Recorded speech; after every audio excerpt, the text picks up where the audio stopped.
ربي اشرح لي صدري ويسر لي أمري واحلل عقدة من لساني يفقه قولي. أعوذ بالله من الشيطان اللعين الرجيم. بسم الله الرحمن الرحيم. الحمد لله قاسم الجبارين مبير الظالمين مضرك الحاربين، والصلاة والسلام وتحية والإكرام على النبي الأمي المكي المدني الهاشمي الذي سمي في السماوات بأحمد وفي الأراضين بأبي القاسم محمد.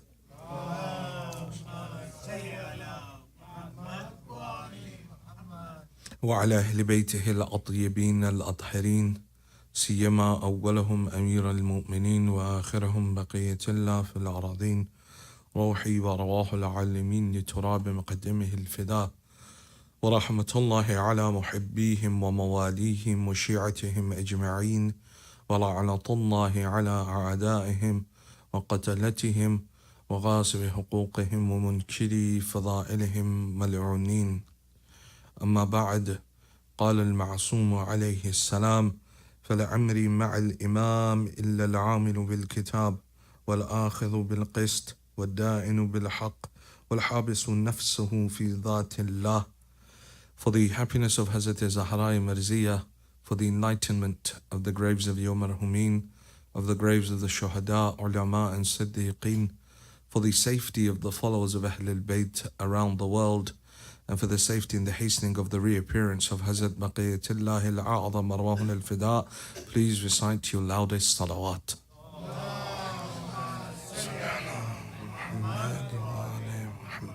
All praise is due to Allah subhanahu wa ta'ala, the one who is Rahman and the one who is Rahim, the one that has given us life thus far to sit in the azadari of Sayyid al-Shuhada, the one that has deemed us blessed enough to be counted amongst those that shed tears for the son of Zahra. For surely, as we've been saying over the last 8 nights, that these tears are not something insignificant.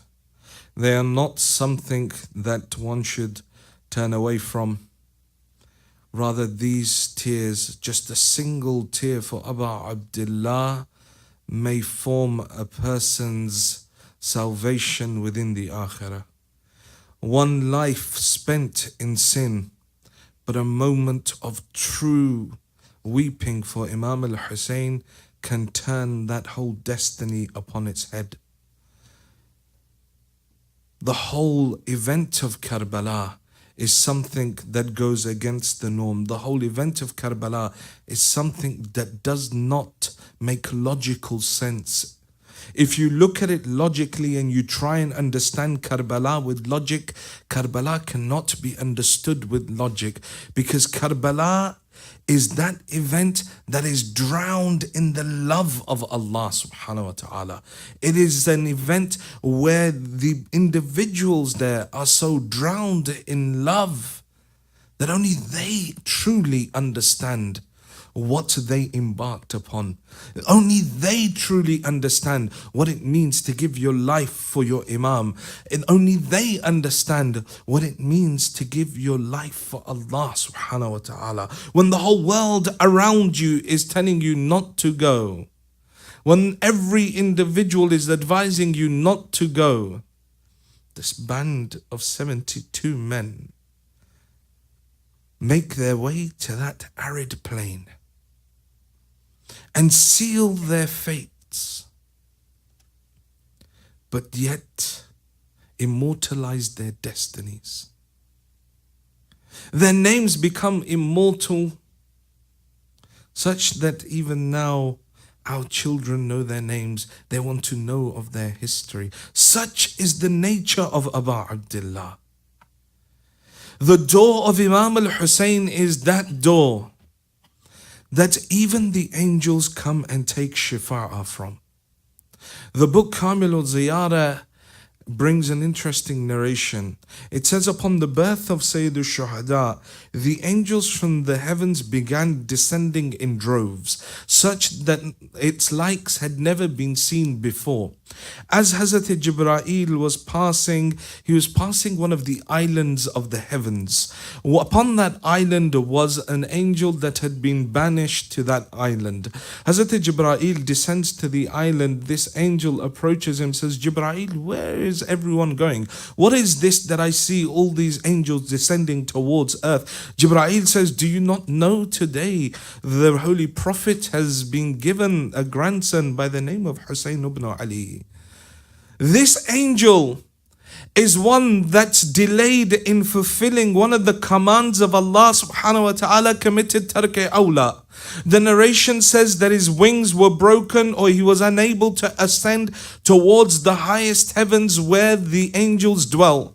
Futrus was now constricted to this island. He said to Jibreel, he says, Jibreel, do you think that you could take me down to earth with you so that I may visit the Holy Prophet of Islam and ask him to pray to Allah for me so that Allah may forgive me? Jibreel says yes. So he takes Futrus with him. He brings him to the earth in front of the Holy Prophet of Islam. Futrus comes in front of the Holy Prophet. He says, Ya Rasulullah, you are rahmatan lil alameen. You are the one that came as a mercy upon all of mankind. You are the one that is shafi'. You are the one that intercedes for people. Ya Rasulullah, I want to ask you to pray to Allah subhanahu wa ta'ala so that he may restore my wings. Rasulullah looks towards Futrus. He says, go towards the cradle of Hussein. Rub your back on the cradle of Hussein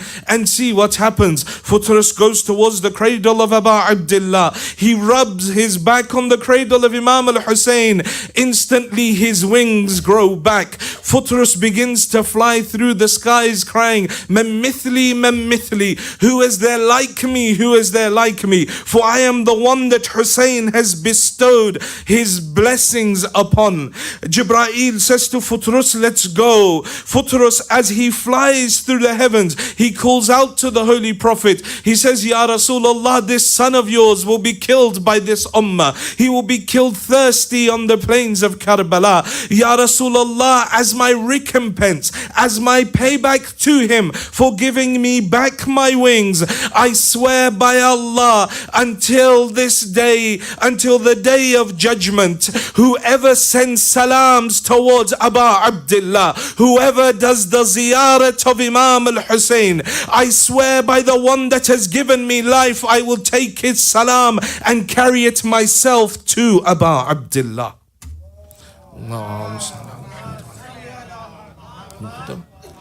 Such is the nature of Abu Abdullah.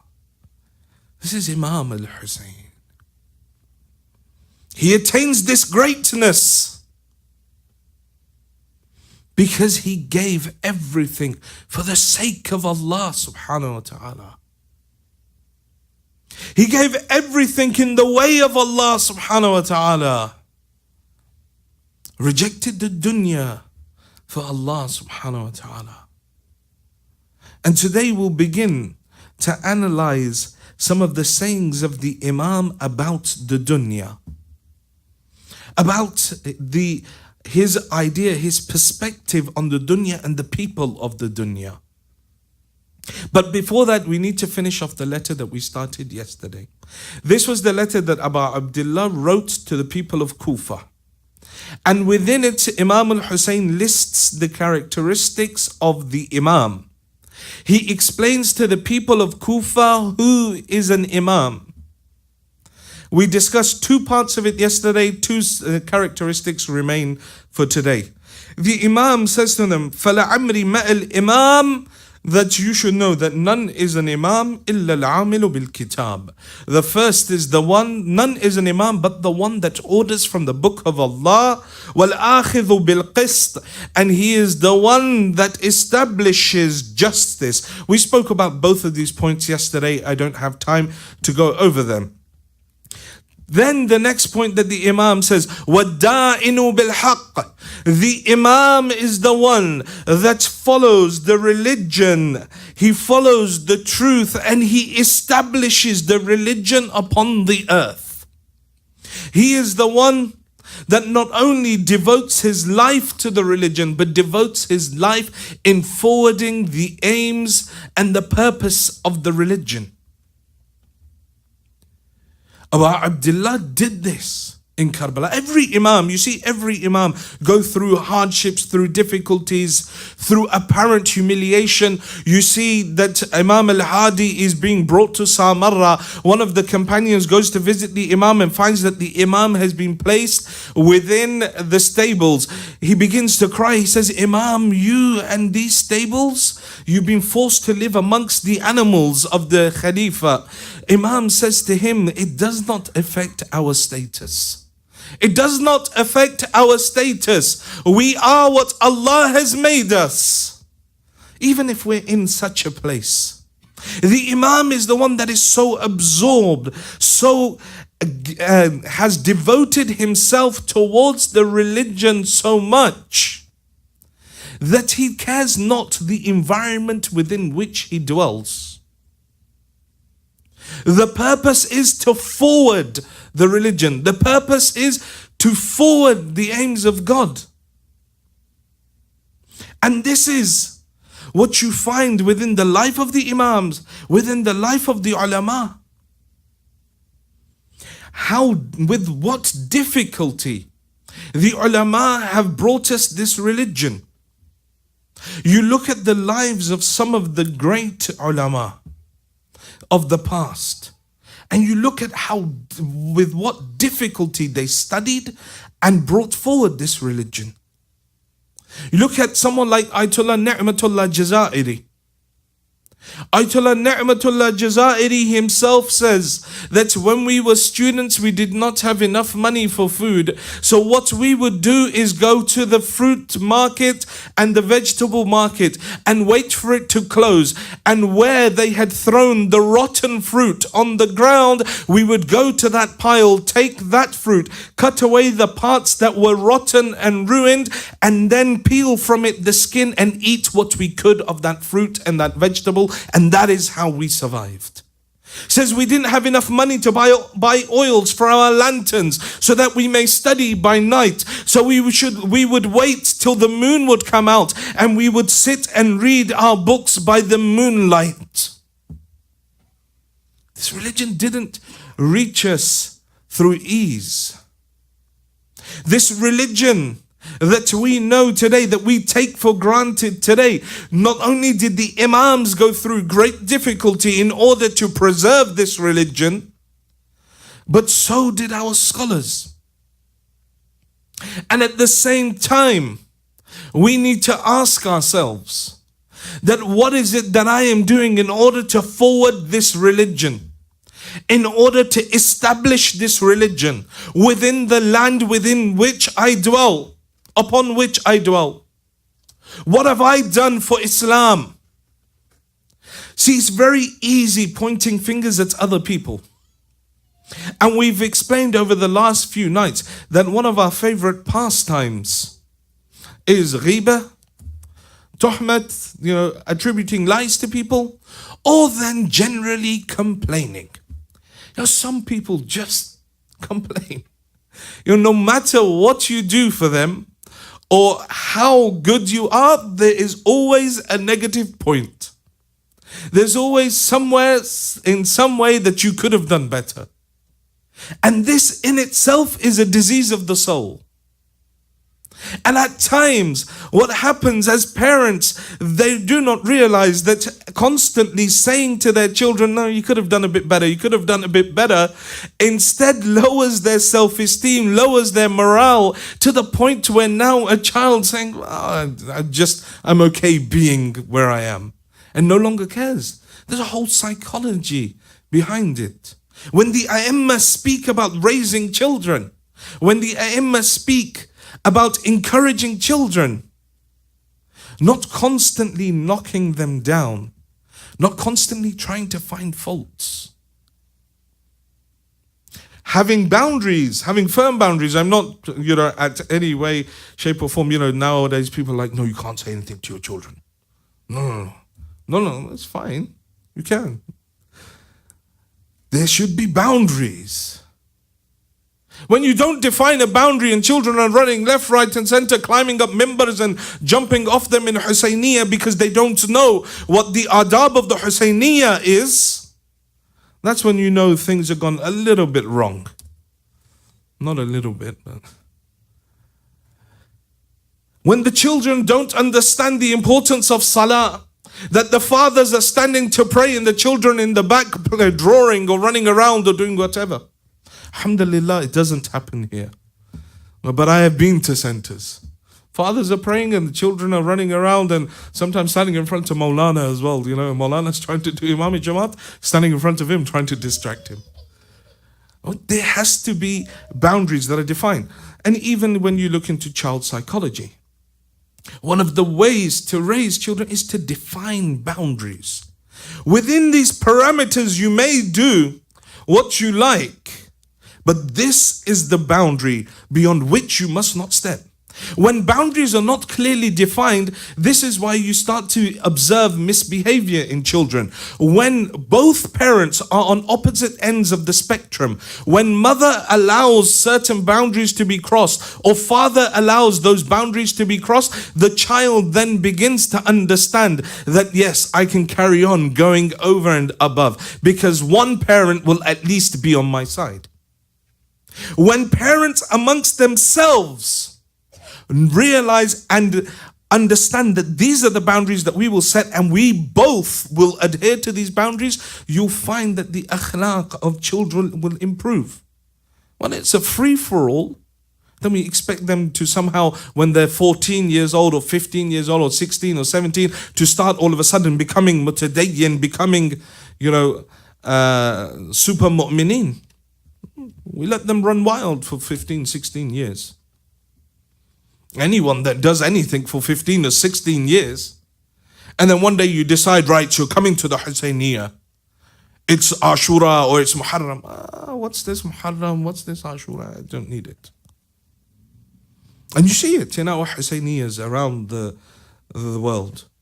That the religion was not explained in a logical way, or it was not explained in a language that they understood. And so now you have this whole generation where, okay, mashallah, one day we may see them on Ashura.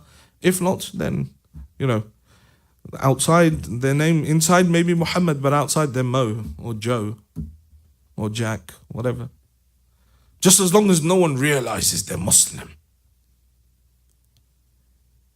When a person learns to establish the religion within their own homes, within themselves, then they can by and large influence their family and their children. But when you find within a home the religion, one parent is very religious and the other parent, they never see him pray. Or children are being forced to come to the masjid to learn how to recite Quran, they go home and mom and dad don't even recite Quran. So then what we're telling them subconsciously is, Baba, when you reach this age, after then no Quran, no Salah, nothing, don't worry. Because our actions are showing them. Amr bil Ma'ruf and Nahi anil Munkar is not done through words. It is done through action. The most effective way to influence behavior in anyone is to place them amongst the nation, amongst the people that act in a certain way.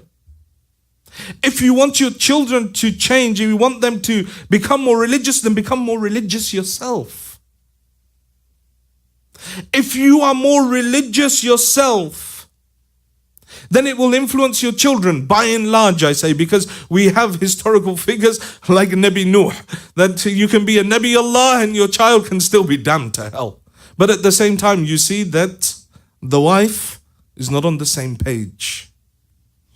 Yeah, you have these examples throughout history. You can be the son of a prophet, but still be misguided. But by and large, When an individual himself establishes Islam within himself, within his actions, if parents establish Islamic morals within their lives, within the way that they raise their children, and they show their children that I am praying, you see often that young children that are not even cognizant, they're 2 or 3, they're just learning to pray. And if there are parents that pray regularly in the home, you find those children will always go and stand by the side of their parents and always try and imitate the parents. A child from the point it's born can start imitating facial expressions and things like that. But the imitation of salah, you will have seen it. And some parents encourage this. They buy their children small musallas and everything. This is positive reinforcement. Child wakes up for Fajr, reward them. Reward the child for waking up for Fajr. But if mum and dad are, what Fajr? Their Fajr is like 10 a.m., 9 a.m., or when they have to go to work, وَعَلَى الْإِسْلَامُ salam, said Sayyid al-Shuhada. When Yazid came to power, he said, if someone like Yazid has come to power, وَعَلَى الْإِسْلَامُ salam, and then upon Islam salam, because it is the end. And if a parent cannot establish Islamic morals, parents do not establish Islamic culture within their homes, then don't hope for a future generation that will pray Fatiha for you when you die. Do not hope for a nation that will come and sit by your grave and recite Yasin, or hold Majlis for you, or give Sadaqah in your way, or recite a Quran for you, because you never taught them while they were alive, while you were alive.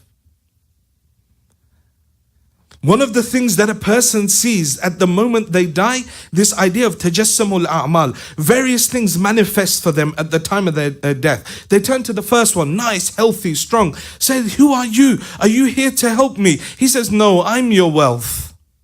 I'm your wealth. I have just come to help you. I will buy your coffin and that's it. He says, but I spent my whole life chasing after you, day and night, didn't view whether it was the right of Allah, right of my family. I chased you day and night, and now all you're going to do is buy me a coffin? He says, sorry, that's all I can help you with. Turns to the next one, healthy, strong, says, what about you? He says, I am the manifestation of your children. My children. I didn't look at halal and haram for you. I made sure that you slept and didn't have to wake up for Fajr. I made sure you went to tuition, went to the best schools in the country. I paid all this money so that you could be successful in the world. Surely you will come and help me now. Saying, sorry, we will carry you to the graveyard. We will bury you underground, and that's it.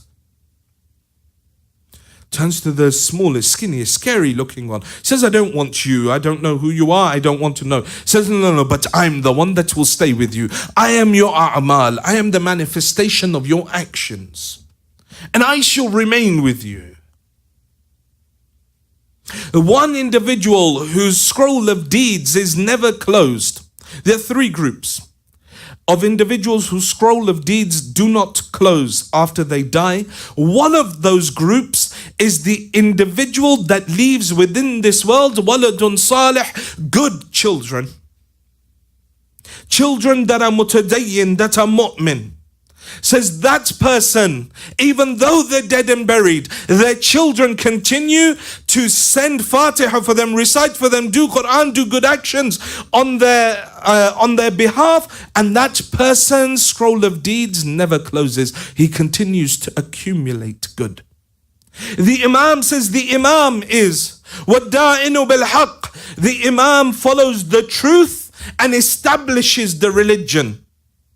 We as the followers of the Imam must follow that truth, must establish that religion within our lives, within our families. This is the order of the Quran. It says, Ku anfusukum wa ahlikum nara. It says, save yourself and your family from the fire of hell.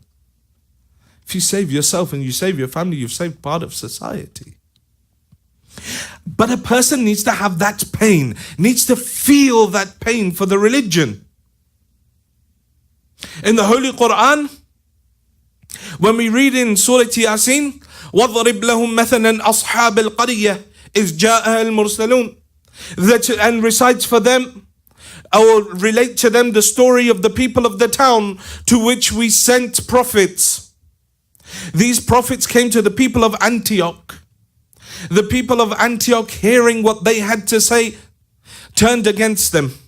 They came and they started to attack them. They began to kill the prophets of God. وَجَاءَ مِنْ أَقْصَى الْمَدِينَةِ رَجُلٌ يَسْعَى قَالَ يَا قَوْمِ اتَّبِعُوا الْمُرْسَلِينَ. A man came running from outside of the city. He came towards his people. He said, "Oh my people, obey the prophets of God." His people turned against him. This is Habib Najjar, the man of Ali Yasin. Says they turned against him, they attacked him, they killed him. He cared for his nation. He cared for his society. He didn't want his people to end up in hell. He didn't want his people to be damned. So he says to them, obey the prophets. They turn back onto him. Say, who are you? They begin to beat him. They begin to beat him. They beat him so much that they kill him. The order of Allah subhanahu wa ta'ala comes. We said to him, Habib Najjar, you came to defend the prophets of God. Habib Najjar, you came, you felt the pain of your nation. Enter into Jannah. There's no test for you. There's no questioning for you. There's nothing. You come straight into Jannah. He cries out. He calls out. He says, oh, how I wish my nation had understood. This is what is known as having pain of the ummah in your heart. That even though they beat him, even though they discredited him, dishonored him, killed him, now that he's been shown the beauties of heaven, he's still turning back saying, I wish my people had understood. This is what it means. If I don't have pain for my children's akhirah, it doesn't pain me. If my 9-year-old daughter is not observing hijab or praying salah, it does not pain me that my 14-year-old son is not regularly praying his salah. Or it pains me that my son doesn't even know how to recite adhan or iqamah. If it doesn't bother me, then that isn't pain of the nation. That isn't pain of the nation. Sorry, there's a request if people could please edge forward. There's a lot of people coming from the back that are getting stuck. Please recite salawat and everyone please move forward 2 or 3 rows.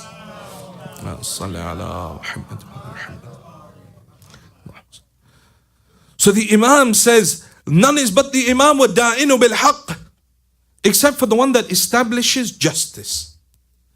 And then the final point that the Imam says, وَالْحَابِسُ نَفْسُهُ إِلَىٰ ذَاتِ اللَّهِ, that he annihilates or he gives away his own self for the sake of Allah within the that of Allah subhanahu wa ta'ala. He annihilates himself within God. And now it does not matter what a person's own choice is. It is but the happiness of Allah subhanahu wa ta'ala. The Imams are showing this over and over. Ali is struck on the head. Fustu wa Rabbil Kaaba. That's by the Lord of the Kaaba. Ali has become successful today. He's attained the status of a shaheed in the way of Allah subhanahu wa ta'ala. This is that Ali that they find him in the middle of the night in the mihrab crying when one of his companions was caught by Muawiyah and he said to him, tell me about Abu al-Hasan, tell me about Ali. He began to list a number of traits. One of the traits that he listed, he said, Ashhadu billah ya Muawiyah, laqad ra'aytu fi ba'dhi mawaqifi wa qad arkha al-layl sudula wa qad gharat nujumu wa huwa waqifun fi mihrabe قابض على لحيته يتململ تململ السليم ويبكي بكاء الوالح الحزين وهو يقول يا دنيا غري غيري. He says, I swear by Allah, O Muawiyah, on a number of occasions we would find him when the night had set in, stars were disappearing. وهو واقف في محرابه, he would be standing in the mihrab of ibadat, قابض على لحيته يتململ تململ السليم, he would be shaking, crying, holding on to his beard, weeping in front of Allah, shaking like a man bitten by a venomous snake. And in this state, that Ali, the very same Ali that stood in front of Marhab and said, أنا الذي سمتني أمي حيدرا زرغام عجام ليث قسورا, he stands in front of the greatest warrior of his time and he says to him, I am the one whose mother named me Haydar. I am the attacking lion of the desert. I am that black wind that surrounds my enemies. I am the one that removes the heads of the kuffar with my sword. That same Ali is now standing, shivering, shaking, wailing out of fear. يتململ تململ السليم, weeping and shaking like a man bitten by a venomous snake. And in this state, Ali is crying out, Ya dunya, ghurri ghayri. Oh dunya, go, deceive someone else, because Ali is not to be deceived. This is Karbala. This is the message of Karbala. This is the message of the A'imma.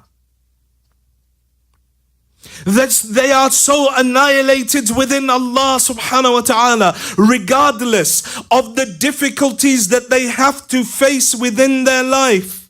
Come towards Karbala. He's given Abbas, he's given Ali Akbar, he's given Aliun Asghar, he's given Qasim, Burayr, Zuhair, Habib, Muslim. All of them have gone. And now he rides out for the final time upon his horse. Ilahi taraktu al-khalqa turran fi hawaka wa aytamtu al-ayala likay araka wa in qatta'tani bil-hubbi araban araba limal al-fuadu ila al-siwaka. My Lord, I have left the whole of creation for your sake. I've orphaned my children so that I may see you. And even if the swords were to come and cut me to pieces, my heart would turn to none but you. Karbala is the greatest love story ever told. Karbala is that love between Abd and Ma'bud, between the servant and the served. Karbala teaches us how to annihilate yourself in front of Allah, how to annihilate yourself, how to detach yourself from the dunya. Abu Abdullah rides out, he fights until the voice comes, Ya ayyatuha an-nafsul mutma'inna irji'i ila rabbiki radiyatan maradiyya. Oh, the content soul, return to your Lord in the state that he is satisfied with you and you are satisfied with his lordship. Abu Abdullah, over 300 wounds upon his body, blood coming from every part of his body, poison from the three-headed arrow coursing through his body. Hussein comes to the ground, head upon the earth of Karbala. Ilahi radam radak wa tasliman li amri la ma'bud as-siwak ya ghiyath al-mustaghithin. He says, my Lord, I am happy within which there is your happiness. There is no Lord I see worthy of worship but you. I have submitted to your command, O the one that hears the cries of the one that cries out. This is Karbala. وَالْحَابِسُ نَفْسَهُ إِلَى ذَاتِ اللَّهِ. The one that annihilates himself for the sake of his Lord. What about us? To what point is our annihilation towards Allah? To what extent have I put aside my own personal desires, my own personal hopes, and said, no, my Lord says this. My Imam did this. And so my own desires aside, and I will follow the path of my Imam, and I will submit myself solely, wholly to Allah subhanahu wa ta'ala. Can I learn to fall in love with Allah through Karbala? Karbala is love. This is why Zainab standing in front of Ibn Ziyad when he says, how did you perceive what Allah did to your brother? She replies to him, Ma ra'aytu illa jamila. Zainab saw nothing but beauty. That beauty that Zainab sees in Karbala. The individuals so drowned in the love of their Imam, detached from the dunya. Abu Abdullah stands in Karbala. الناس عبيد الدنيا والدين لعق على ألسنتهم. He says mankind is a slave of the world and the religion is but a taste on their tongue. When it suits them, they keep it in their mouth. But when they are tried with difficulties and trials, كلا ديانون, then very few of them are religious. He says, An-nas abidu dunya. People are the slaves of the world. When the religion suits them, they keep it.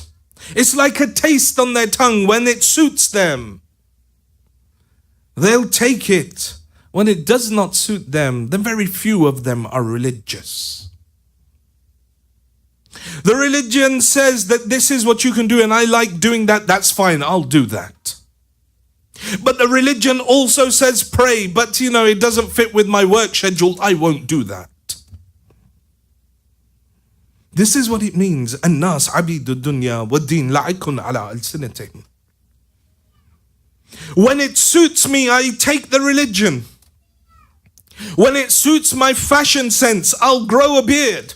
Because every hipster in the land is doing it, so now I don't have to be afraid. But the moment people start looking at me like Islam, then mashallah, it's all gone. Kalla dayanun. Karbala teaches us that we challenge what is status quo. Karbala teaches us that if you associate to Allah subhanahu wa ta'ala, you become eternal, you become immortal. The final letter that Abu Abdullah sends from Karbala to the youth of Bani Hashim.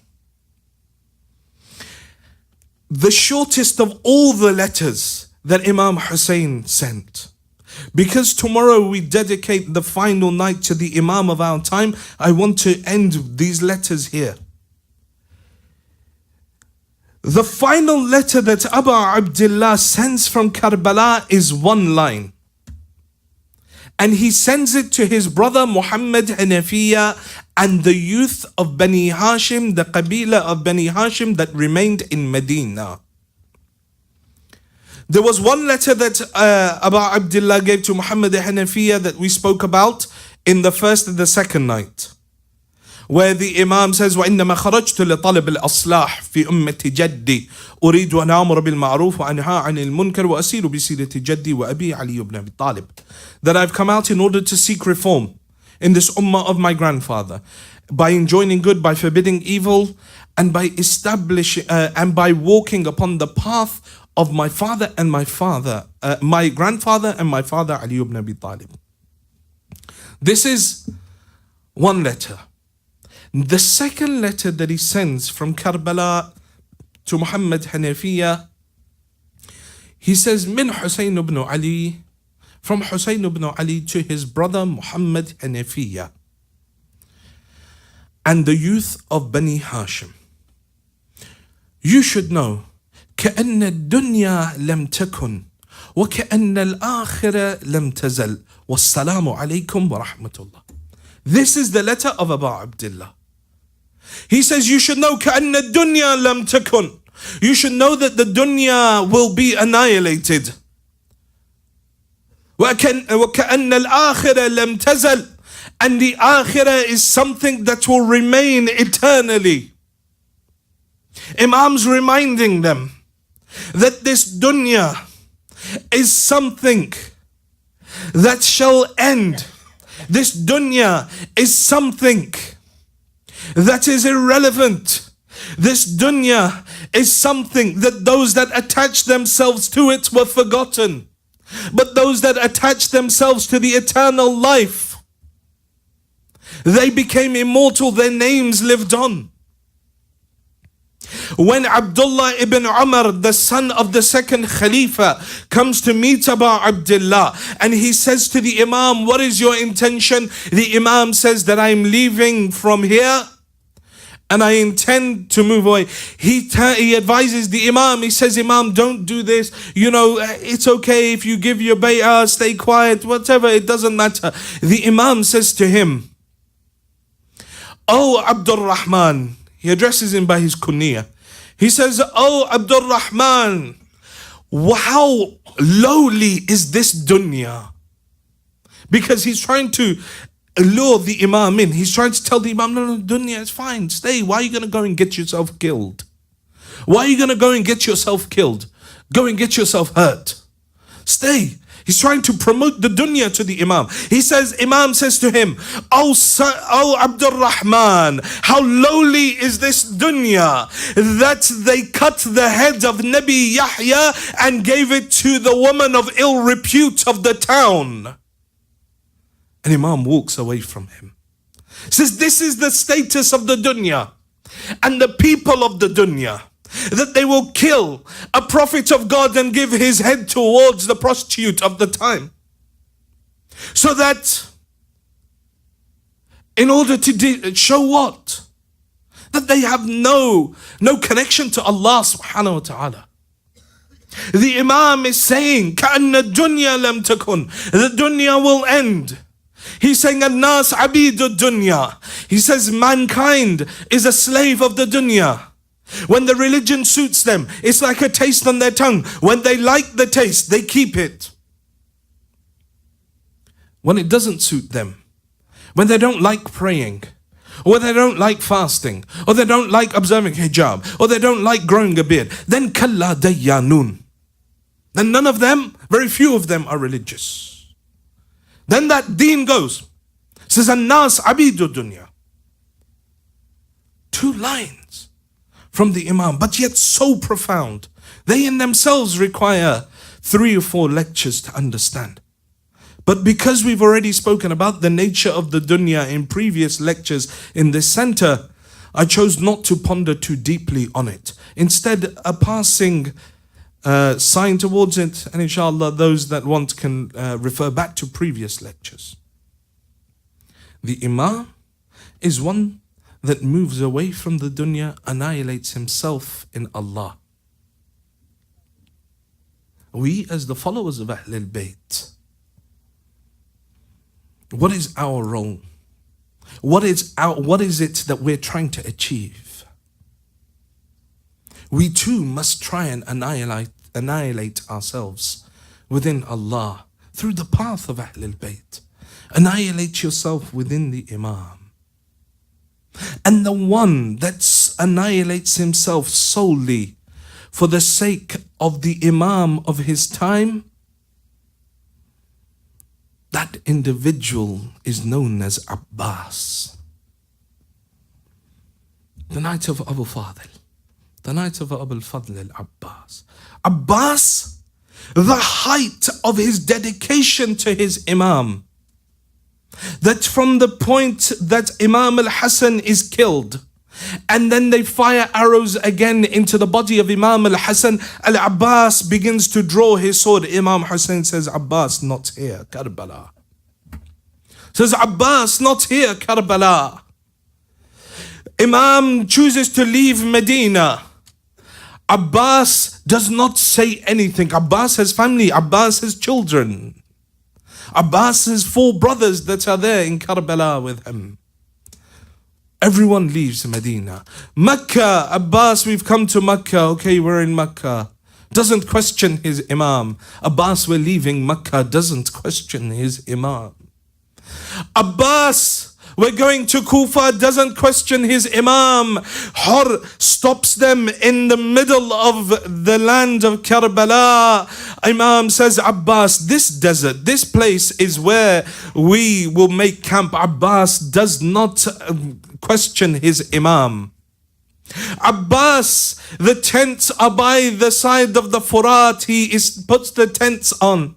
By the latter nights, by the fourth or the fifth night, they order the tents of Abu Abdullah to be moved away. Abbas, we have to move the tents.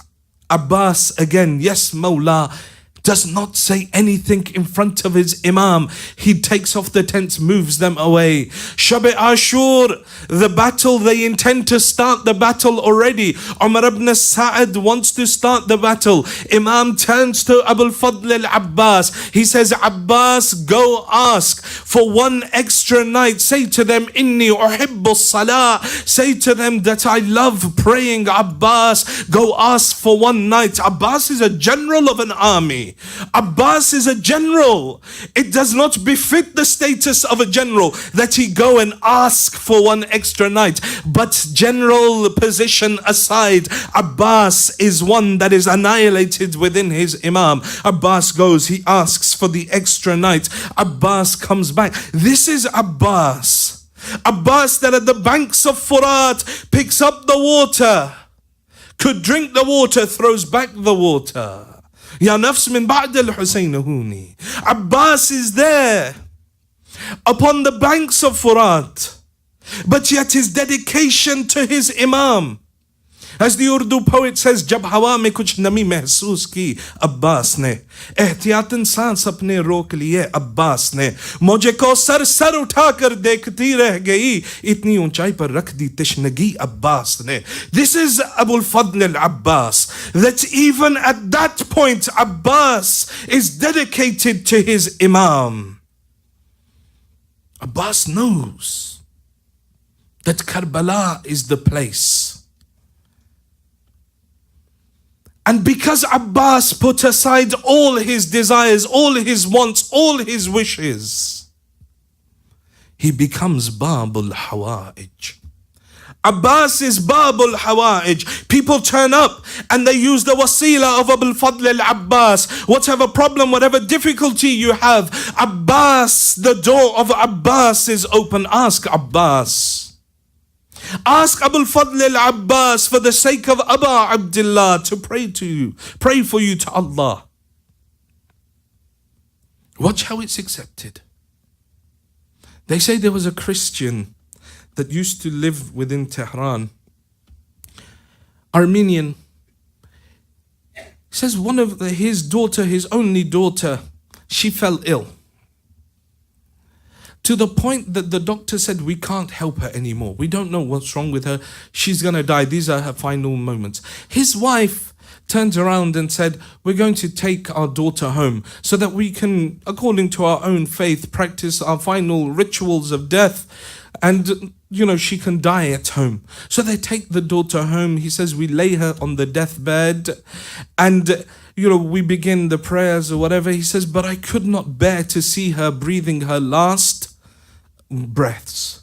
He says that I left the home and I began walking the streets. I got into a car, I drove away. He says then I started walking through the streets, not knowing, what to do, where to go, what situation I was in. He says as I was walking, a voice reached my ears. Ey Wafa Abbas.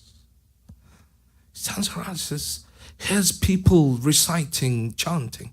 He goes forward. He says to people, he says to an old man sitting by this place, this Husayniyah, he says, what is this sound? What is this? He says that we're doing matam for Abu al-Fadl al-Abbas. He says, who is Abbas? He says, are you not a Muslim? Do you not know who Abbas is? He says, no, I'm Christian. He says, well, do you know who Hussein is? He says, yes, I know who Abu Abdullah is. He says, Abbas is the brother of Imam al-Hussein. He says, come with us, let us show you. We're preparing a new zarih that will go to Karbala to replace the zarih of Abu al-Fadl al-Abbas. He says, so I walked with him, I went inside. He says, I saw the zarih. of Abul Fadl al-Abbas. This story, this old man had told me Abbas gave his life for his Imam, everything he dedicated to his Imam. He says, I don't know what it was, because I was drawn towards this zari. I found myself holding onto this zari, and I placed my head against it, and I wept, and I said, Abbas, Abbas, for the sake of your master Hussein, find some way to save my daughter. He says, I said this dua, I left. I thought, let me go home and now see, maybe she's passed and we can start her burial. He says, as I began to walk towards my home and climb the steps, I saw people lining the steps. I thought, she's definitely left this world. I began preparing myself to be able to take and receive, people's condolences. He says, I began walking, but I saw that every person that I walked past, they were all crying, each and every one of them weeping. He says, I ran up the stairs, I entered the room of the house. I saw my daughter sitting up on the bed like nothing had happened. She ran towards me, she embraced me. She says, Father, where did you go? Father, what did you do? He begins to embrace his daughter, kisses his daughter. He says, I sat down with her. I said to her, daughter, tell me what happened. She says that I was alone in the room, everyone around me crying. She says, at a moment I saw only two individuals by the side of me. They said, it's her time, let's take her soul to the heavens. They said they grabbed hold of me, they began climbing towards the heavens, when in between a man came and stood. He said, return her back. They said, no, we have orders to take her soul. He says, no, return her back, because her father gave me the qasam. Her father invoked me through Abu Abdullah. Return her soul back. She says that they brought my soul back. I woke up, I was fine again, Father. He embraces his daughter. All of a sudden, his daughter begins wailing and crying loudly. He says to her, my daughter, why are you crying? She says, Father, there's one thing that I don't understand. A man with such virtues, a man with such greatness, Father, why is it that his arms were cut from his body? This is Abbas. Abbas is Babul Hawaij. Abbas that gave everything for the sake of his Imam. Abbas is that individual that when the day of Ashura dawned, Abbas was constantly coming to Abu Abdullah. Oh Mawla, give me permission to go out and fight. Abu Abdullah would reply to him, Abbas, anta sahibu liwa'i wa anta kabshu katibati. He says, Abbas, you are my flag bearer. Abbas, you are the commander of my army. Abbas, how can I let you go? And Al-Abbas would walk away again. And Abbas would come and Abbas would go as Imam would send him back. All the companions died. Ali Akbar went from Bani Hashim. Qasim has gone. All of the companions, all of the youth of Bani Hashim have gone, and now the only person that remains is Abul Fadl al-Abbas. Abbas now comes towards Abu Abdullah. He says to Abu Abdullah, Mawla, give me permission. Abu Abdullah looks towards him, says, Abbas, anta sahibu liwa'i. Abbas, you are the flag bearer of my army. Abbas, you are the commander of my army. Abbas, how can I let you go? Some say that Abbas spoke out against Imam.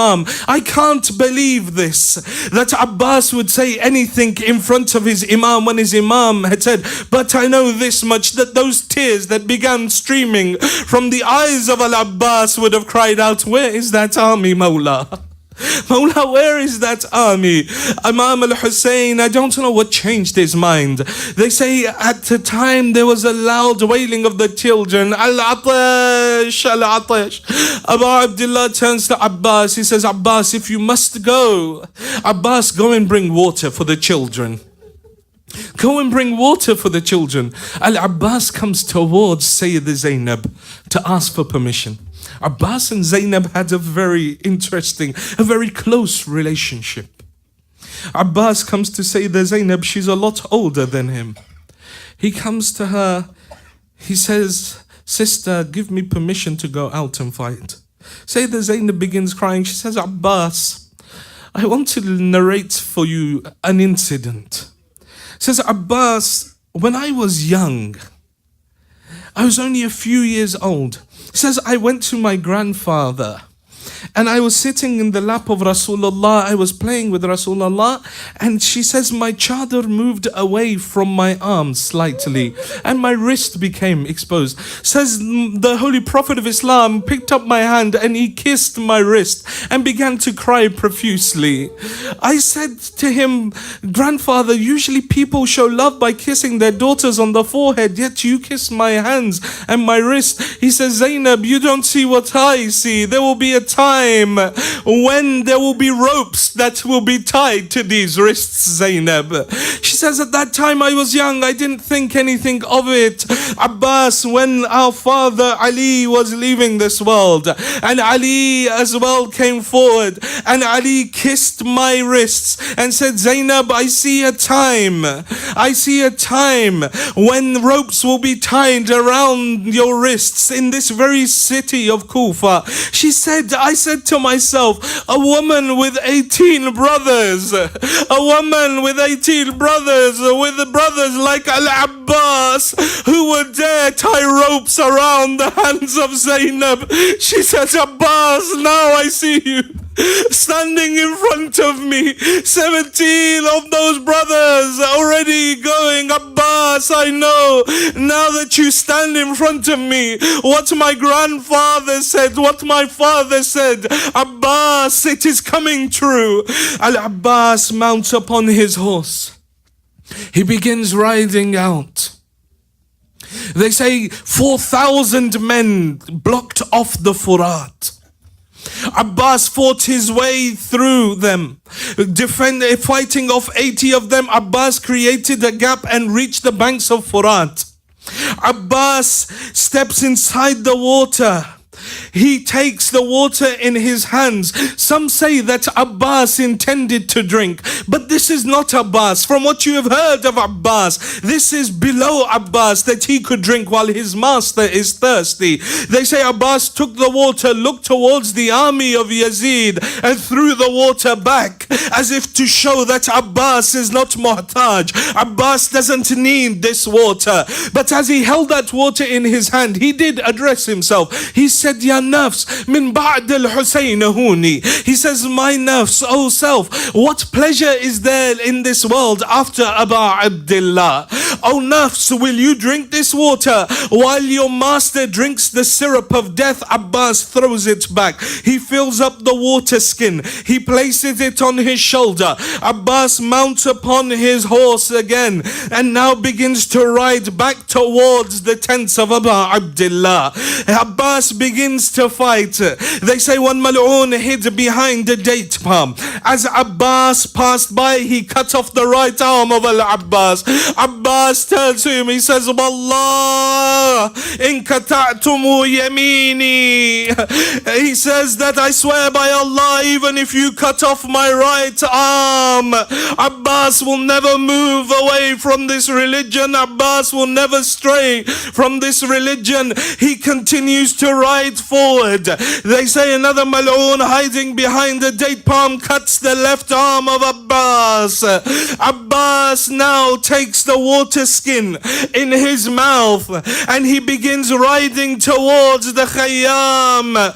They say that we realized that the heart of Abbas lie within that water skin. As Harmala says, I took aim. I fired the arrow into the water skin. The water began to pour upon the ground, and then I saw as the water poured, so did the resolve of Abbas. The Maqtal says, وَوَقَعَ الْعَبَّاسِ. Abbas stopped his horse. Abbas stopped his horse. Harmala says, I fired another arrow into the eye of Al-Abbas. Now Abbas begins swaying upon the horse. Abbas unable to stabilize himself. Abu Abdullah watching from the Khayyam. He can see the liwa, the flag of Abbas, teetering from left to right. Abbas upon his horse. Some say that Abbas knelt forward and was trying to remove the arrow from his eye, when one Mal'oon came from behind him. In his hand was an iron mace. He rode behind Abbas. al-Banin, years after Karbala, she would go to Baqi' and she would recite her Marthiyah. She would recite, "O people of Medina, do not call me al-Banin anymore. For those sons that I was known as al-Banin for, those sons have gone." She says, "They come and they tell me that Hussein was killed. I say to them, who dares kill Hussein when my Abbas is alive? Then they tell me that they cut the arms of Al-Abbas. And Abbas, they tell me that they hit you in the head with an iron mace. Abbas, as he goes down to remove the arrow, one mal'oon strikes the head of Abbas. Abbas falls from his horse. An alim would recite this musibah of Al-Abbas. One night Sayyidina Zahra comes in his dream. She says, "Why is it that you do not recite the true musibah of my son Abbas?" He says, "Sayyida, I recite that Abbas was thirsty." Says, "No, why do you not recite the greatest musibah of my Abbas?" He says, "I recite that his left arm, his right arm was cut." She says, "No, this is not the greatest musibah." He says, "I recite that his eye was struck with an arrow." She says, "No, this isn't the greatest musibah." He says, "I recite that he was hit on the head with an iron mace." She says, "No, this isn't the greatest musibah." He says, "Sayyida, tell me, what is the greatest musibah of Al-Abbas?" She says, "Whenever you recite the musibah of Al-Abbas, recites then when Abbas was hit, when Abbas fell from the horse, when people fall from the horse, they use their arms to break their fall, but my Abbas's arms were cut." As Abbas falls from the horse, he cries out, "Ya akhi, adrik akhak." "Oh brother, come to the aid of your brother." When Abbas calls out, they say there were certain cries that were heard in Karbala. The first cry came from Aba Abdullah, "Alan inkasara dhahri." Now the back of Hussein has been broken. The second cry came from the army of Yazid. They said, "Attack the Khayyam of Hussein." Now Hussein is Gharib, Hussein is alone. Attack the women of Hussein. The third cry came from Zainab herself. That's when Abbas called out, "Ya akhi adrik akhak." Zainab cried out, "Wa hijaba." Abu Abdullah comes to the body of his brother Abu Fadl al-Abbas. Imam al-Hussein did a couple of unique things at the body of Abbas. The first is Hussein stood at the head of Abbas. For every other shaheed that Imam Hussein went to the body, Abu Abdullah sat upon the earth. And he would take their heads and he would kiss them, he would console them. But for Al-Abbas, when he reached, Abbas's soul had already departed. Hussein stood by the head of Abbas and he began wailing. The second thing that Abu Abdullah did not do is that he did not bring the body of Abbas back. The first reason why is it that Hussein stood and Hussein didn't sit? They say that at all other times when Abu Abdullah would go and sit by the heads of the shuhada, it was because he knew that Abbas was back in the tent. He knew that the women were safe because Abbas was there. But now he knows that Abbas is no longer here. Hussein stands by the head of Abbas. Abu Abdullah addresses his brother. He says, "Oh my brother, that I that slept knowing that you were alive today will stay awake in fear. And that I that stayed awake in fear knowing that you are alive tonight will sleep. Oh Abbas, alan in kathara dhahri." Abbas, now my back has been broken. Then the Maqtal writes one line. It says, "Fabaka al-Hussein Hussein buka'an shadida. Hussein cried so loudly that we had never heard Hussein cry this loud as he did at the body of Al-Abbas. The second reason why is it Hussein didn't take the body of Abbas back. They say the first reason could be that Abu Abdullah had said, Alan in kathara dhahri, that Abu Abdullah's strength had now gone. He couldn't carry the body of his brother Abbas. The second reason they say maybe that because when Abu Abdullah was there, the army cried out, attack the tents. So Hussein had to go back in order to defend the tents. The third reason they say is because, and this is similar to many of the other shuhada, but Abbas is unique. There's one line that is used for 3 individuals in Karbala. The line is فَقَطَّعُوهُ إِرْبًا إِرْبًا. The body was cut to pieces. They cut shreds from the body. The first person is Aliun Akbar. And that Abu Abdullah sent the youth of Bani Hashim to collect the body. But the body was in some state that it could be collected. The second individual is Abu Abdullah himself. After the horses were run over his body, pieces of his body were scattered upon the plains of Karbala. The third individual is Abbas himself. Abu Abdullah would lift from the right and the left would fall. He would lift from the left and the right would fall.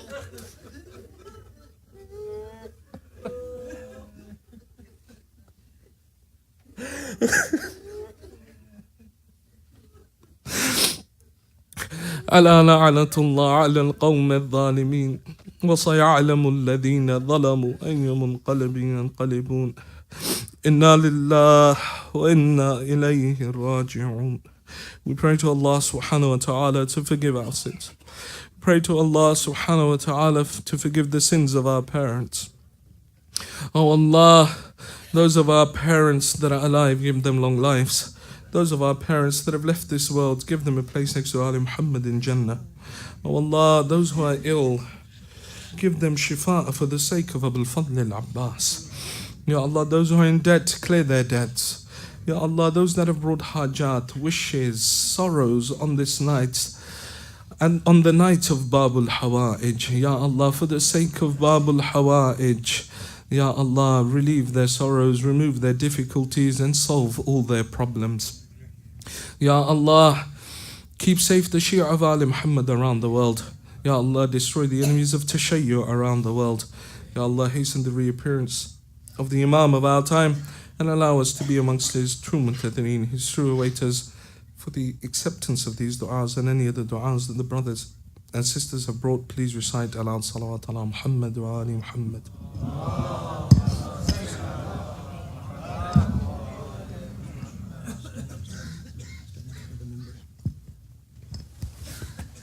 Assalamu alaikum. I'd like to make an announcement.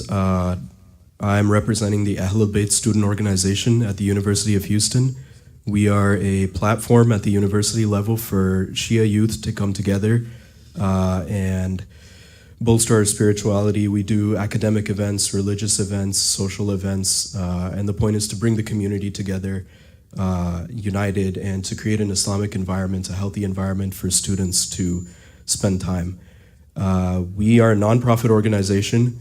We run purely on donations, and so I would request that whatever you guys can afford to donate, you please do. We're an investment in the youth and the children of our community who are going to grow up and go to college and be in that college environment where there are all kinds of influences, but we try to provide an Islamic platform for them.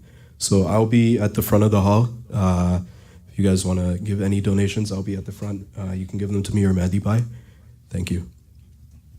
One of the main reasons they're collecting the funds is they are participating in conjunction with Who is Hussein, which is a global organization. And every year they do this at University of Houston, where they give out water bottles to the students with the message of Imam Hussein written on the bottle. So this is a good tabligh. This is what the money is going for mainly, to provide for the water bottles. Another very important announcement. As you know, there will be a procession leaving Ghadir, going all the way to IPF tonight around 11 o'clock or so. If your car is parked inside this parking lot, it will be really hard for you to leave, as this whole parking lot will be filled with people who will be part of the procession. So it takes quite a while for it to clear for all the people. So if you want to leave early, do not park inside Ghadir today. Park on the street. Park in IPF is letting us use their parking lot. You can park over there. If you want to stay for the procession, that's perfectly fine. You can leave your car in here. But otherwise, this is the time to move your car outside if you want to leave. This will be blocked off pretty soon. Thank you very much. Another request is a sister has fallen and she is bleeding from the head. Her kids have asked us to do dua for her speedy recovery. It's a bad injury from what I've heard, so maybe Maulana can lead dua for her. Mutawajjih ziyarat and dua, please.